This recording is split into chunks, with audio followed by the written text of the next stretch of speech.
comes and goes.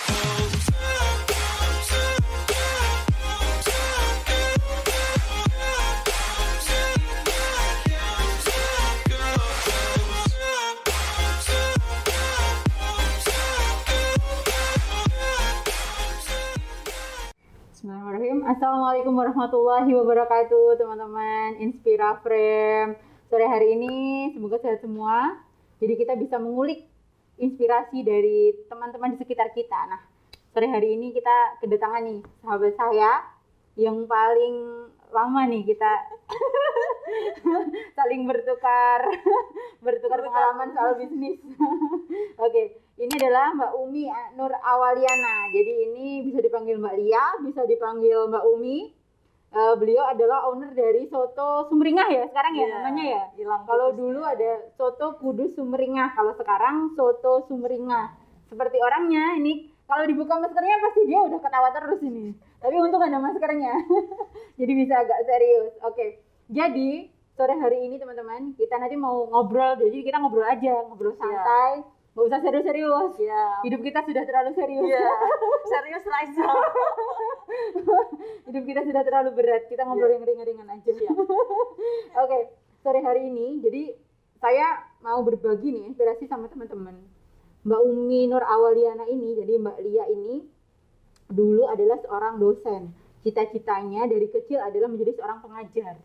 Tapi entah mengapa akhirnya di pertengahan perjalanan hidupnya dia justru malah meninggalkan profesi itu, lalu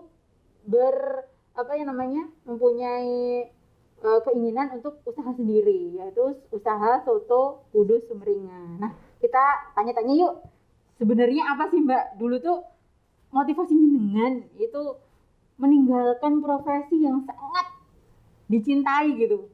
Terus itu demi apa, motivasinya apa Mbak? Terima kasih Mbak Kitik. Nah, jadi memang betul sekali saya itu senang dunia ngajar udah dari zaman kecil, zaman usia kecil itu udah mainannya ngajari orang gitu papan tulis sama gitu. kapur, karena memang bapak saya dulu pengajar. Jadi saya memang dari kecil itu memang senang banget ngajar. Kalau ditanya sampai sekarang memang passion itu senengnya ngajar. Nah, kenapa kok saya sudah 3 tahun jadi dosen waktu itu ngajar, kenapa keluar? Ya salah satunya cuma cari ridho suami itu. Jadi suami memang waktu itu butuh support karena baru merintis usaha awal-awal itu, ternyata nggak cuma butuh support modal, tapi juga butuh lingkungan keluarga sendiri. Terusan selain itu juga anak saya juga mikirnya masa anak itu nggak mungkin kembali. Sedangkan untuk ngajar, kita ngajar di mana aja bisa kok. Sekarang itu seperti itu. Jadi harus formal gitu ya. Betul. Dan waktu zaman kuliah juga saya memang sebenarnya mulai baca-baca buku itu juga yang ibu profesional di rumah dan lain sebagainya. Jadi memang saya sudah termindset kayak ya memang nanti kalau sudah nikah berubah dunia saya yang semula punya mimpi pengen S2 di luar negeri, pengen ini ternyata saya harus kepentok sama manut suami itu tadi. Ya seperti itu aja sih. Terus ini Mbak Umi, awal-awal berat nggak sih gitu? Perasaannya gimana di saat itu? Kan pasti ada fase-fase di mana aku masa sih harus ninggalin sesuatu yang tak cintai kayak gitu kan. Tapi itu gimana nih? Pertama kali gitu kok tiba-tiba kepikiran itu gitu. Iya. Beratnya itu sebenarnya jelas berat. Beratnya kenapa? Karena saya punya keluarga. Punya bapak, ibu yang sudah nyekolahkan saya tinggi-tinggi gitu kan. Oh kok tiba-tiba keluar Takut mengecewakan gitu ya. Betul. Dan keluarnya itu tanpa sepengetahuannya dulu. Tanpa sepengetahuan beliau, karena kalau saya langsung ngobrol, saya gitu. Keluar, saya otomatis langsung nggak dapat restu. Itu yang pertama itu. Pasti ditolak gitu ya? Jangan. Makanya saya lobby mulai sebenarnya ngajar itu enak, tapi dalam hati saya enak. Cuma saya kan harus menceritakan yang nggak enaknya dulu biar orang tua itu mulai menerima. Nanti suatu pelan-pelan gitu. Kayak punya politik gitu ya. Jadi supaya diterima gitu kan. Jadi kalau tiba-tiba saya ini enak disawang saya nggak mungkin. Jadi saya politiknya nyeritain yang nggak enak-enaknya aja dulu ke orang tua. Strategi ya, strategi komunikasi ya. Terus baru ketika memang orang tua sudah mulai itu ya saya cerita kalau memang saya keluar gitu. Oh gitu. Oh ya, jadi teman-teman kalau teman-teman sudah membaca buku Berbagi Mimpi, ini Mbak Umi ini ada di bagian halaman terakhir-akhir ya Mbak. Di sana ada kisahnya. Jadi kalau nanti setelah ini terus kok penasaran, nah di sana juga ada diceritakan beberapa halaman ya Mbak di sana. Oke, terus waktu itu ada nggak sih sebuah peristiwa gitu yang nggak terlupakan sampai sekarang di saat fase-fase berat itu? Jadi ada nggak kisah yang sampai sekarang masih membekas gitu kan ketika keluar dari sana gitu? Iya.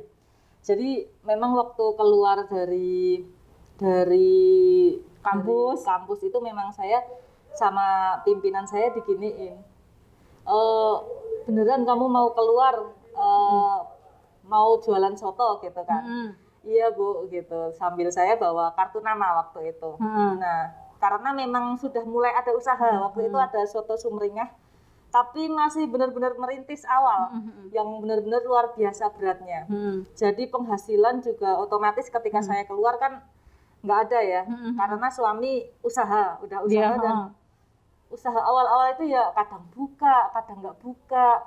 Uang dari mana itu kadang orang tua juga nggak tahu kan kondisi kita. Jangan sampai tahu kan, sampai tahu kondisi kita yang benar-benar terpuruk itu benar-benar nggak. Kalau bisa jangan memberi mereka ini ya beban lagi gitu kan ya.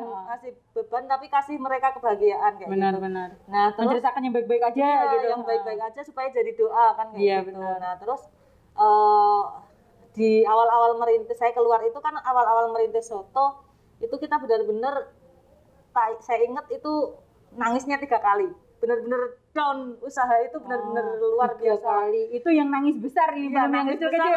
Mas berdua kan itu itu teman-teman ya. Jadi kalau usaha punya pasangan bisa berpelukan nangisnya. Oke, yang jomblo-jomblo ya, yang di belakang semua ya. Oke, gimana Mbak? Nangisnya apa? Yang pertama waktu apa tuh? Yang nangis pertama itu memang waktu itu mau ada catering. Catering soto mulai ada pesanan kan? Iya, alhamdulillah udah ada. Tapi mobil mogok. Mobilnya mogok. Padahal itu benar-benar jadi mobil tua yang benar-benar udah kayak gitulah. Itu padahal mogok. Itu alat produksi paling penting ya. Iya, mogok. Terus yang kedua karyawan tiba-tiba resign padahal udah siap semua. Oh gitu. Berarti udah mau buka, tiba-tiba orangnya nggak ada. Ya Allah. Terus itu yang kedua. Yang ketiga sama, tapi ketiga itu udah nangis sambil habis itu senyum bareng. Ya Allah, pokoknya gitu banget gitu ya. Sedih ya. Tapi emang gitu sih. Kayak di iFrame dulu waktu awal-awal kena itu ya, kameranya dikemplang sama orang. Itu benar-benar itu drop banget. Sampai suami itu diajak ngomong tuh udah nggak fokus, kayak pandangannya udah kosong, udah kayak nggak mau hidup gitu loh. Yes gitu ya. Kita jadi saksi berdua ya. Alhamdulillah ya. Itu. Masalahnya kalau udah sukses kita jangan dibuang ya. Iya, siap. Oke, terus kalau Mbak Umi sendiri ada nggak sih penyesalan gitu kan? Selama ini ada nggak penyesalan misal, ya coba dulu aku nggak resign gitu kan, masih bisa punya status keren kayak gitu kan. Kalau sekarang namanya usaha kan naik turun, terus kadang ada nggak nyesel gitu? Enggak, kalau lihat anak-anak berdua itu udah nggak nyesel. Karena memang motivasi utamanya anak gitu ya? Motivasi utamanya anak. Masa anak nggak mungkin terulang. Terus itu yang cerita dulu pernah jenengan mimpin PKL terus disusul tuh kayaknya bagus tuh. Itu gimana tuh? Teman-teman diceritain juga. Jadi waktu itu memang malam-malam saya harus ngisi PKL. Maksudnya ngisi PKL di Bantul dekat pantai sana. Terus anak panas disusulin sama suami, itu yang bikin jam 12 malam kayaknya ya. Iya, pulangnya jam 12 waktu itu. Segitunya ya. Terus habis itu tumbuh di sini udah gitu ya. Maksudnya nggak masalah, memang saya bekerja untuk apa sih gitu. Kalau anak harus seperti ini saya nggak bisa juga. Tapi kalau dari awal tadi kan nurut suami gitu ya. Tapi sebenarnya itu dari dalam diri Mbak Umi sendiri juga memang mau untuk berkarya dari rumah misal kayak gitu atau bagaimana? Atau memang benar-benar ketaatannya itu yang membuat itu? Memang dari dulu saya nggak begitu. Saya pengennya ke anak aja sih. Jadi soalnya kenapa ketika menjalani ngajar itu seneng, tapi pikirannya melayang-layang gitu. Oh, kepikiran di rumah? Iya, kepikirannya di rumah gitu. Yang di rumah belum disiapin ini, belum disiapin itu, anak-anak masih kayak gimana gitu Kak. Merah asi di kantor gitu rasanya gimana, akhirnya ya udahlah. Kayak nggak puas gitu ya. Jadi memang saya dulu itu pas ngantor saya sering pulang. Nggak bisa jadi kalau disuruh di kantor terus anak di rumah gitu kadang memang masih kepikiran. Oke. Terus kalau setelah ini kan kegiatannya berarti di rumah ngurusin anak, ikut membesarkan usaha bareng suami kayak gitu. Ada nggak setelah ini ada target apa? Terus mau ada visi misi apa bareng suami yang akan dilaksanakan? Untuk visi misi jangka pendek, jangka panjang gitu. Visi misi keluarga atau keluarga. Visi misi keluarga ya masuk surga bareng-bareng. Itu jangka panjang. Ya, misi terdekatnya ya ke pendidikan anak yang memang harus benar-benar benerin, terus kita harus bisa jadi belajar terus untuk jadi teladan buat anak, karena memang ya anak itu tidak pernah salah melihat, tapi dia bisa salah mendengar. Oh gitu ya. Iya. Oke, kalau tadi kita kan sudah bicara soal visi misi keluarga ke jangka pendek, jangka panjang. Terus kalau Mbak Umi sendiri sekarang kan sudah ikut usaha bareng suami. Kira-kira ada nggak sih visi misi buat bisnisnya? Tapi apa yang dilakukan Mbak Umi sih? Khusus ke saya ya? Iya, khusus ke Mbak Umi. Kalau saya kan sekarang masih terjun di bagian produksi. Jadi cita-cita terdekatnya ya bisa sistemasi produksi agar autopilot. Bisa dikembangkan, bisa ditinggal terus Mbak Umi melakukan sesuatu apalagi gitu ya. Bisa aktif lagi di organisasi. Itu jangka pendeknya, terus jangka panjangnya? Ya, jangka panjangnya di soto sumringahnya. Iya. Pengennya Mbak Umi bagaimana? Mau mengembangin apa tuh? Kalau udah gede bikin pesantren, pondok. Alhamdulillah. Gitu. Keren Karena ya. kita memang pengennya fokus di pendidikan sama ekonomi umat. Oke, siap. Ekonomi umat, terus banyakin sedekah, gitu-gitu ya. Amin. Oke, seperti itu. Terus ada nggak sih tips-tips dari Mbak Umi sendiri buat emak-emak di rumah, buat teman-teman di rumah yang sekarang mungkin lagi galau nih? Posisinya kayak Mbak Umi mungkin lagi mungkin karir atau mungkin lagi di rumah, tapi mereka sama-sama galau tuh. Nah, kira-kira bagaimana bisa tetap menatap masa depan tuh biar lempeng gitu, biar nggak terombang-ambing Mbak Umi? Ada nggak tipsnya? Jadi sebenarnya kalau misalnya semua ibu itu kan bekerja. Ada yang bekerjanya di ranah publik, ada yang bekerjanya di rumah kayak saya. Nah, misalnya ada yang sedang galau, dikembalikan lagi ke tujuan awal.